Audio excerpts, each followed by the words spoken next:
Hi guys, good morning. আজি মই ৰাতিপুৱা আহিলোঁ। আমি 10মান বজাৰ ওলাই যাব লাগিব চাহত খাবলৈ এয়াৰপোৰ্ট। সেইকাৰণে ৰাতিপুৱা অলপ সোনকালে আহি পেলাই জিমটো কৰি লৈছোঁ। এয়াৰপোৰ্টৰ পৰা আহোঁতে আমাৰ সময় নহ'ব, মনটো নাযাব, ইমান কষ্ট কৰি ইমান দূৰত যাম আহি। সেইকাৰণে এতিয়া জিমটো কৰি লৈছোঁ। আপোনালোকে ভিডিঅ'কেইটা চাব, মোৰ জিমৰ ভিডিঅ'কেইটা ভাল লাগিলে কমেণ্ট কৰিব। কিবা জিমৰ কথা কিবা জানিব আছে মোক কমেণ্ট কৰি জনাব, মই জনাই দিম কেনেকৈ কি কৰিব লাগে।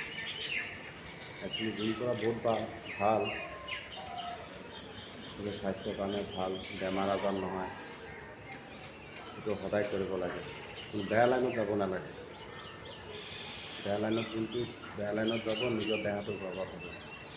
তাতকৈ আপুনি 1-2 ঘণ্টা জিমত জিম কৰক, নিজৰ দেহাটো ভাল থাকিব। ক'ৰবাত গ'লে আপোনাক মানুহে চাই থাকিব, বা ল'ৰাটো বডি আছে, ল'ৰাটো ভাল আছে, বেয়া বস্তু নাখায়। সদায় বেয়া বস্তুৰ পৰা দূৰত থাকিব, আৰু মা বাপেকক কেতিয়াও অশান্তি নিদিব বেয়া বস্তু খায়। সেইকাৰণে সদায় ভাল ৰাস্তাত যাওক, জিম কৰক। সেইটোৱে মোৰ কথা।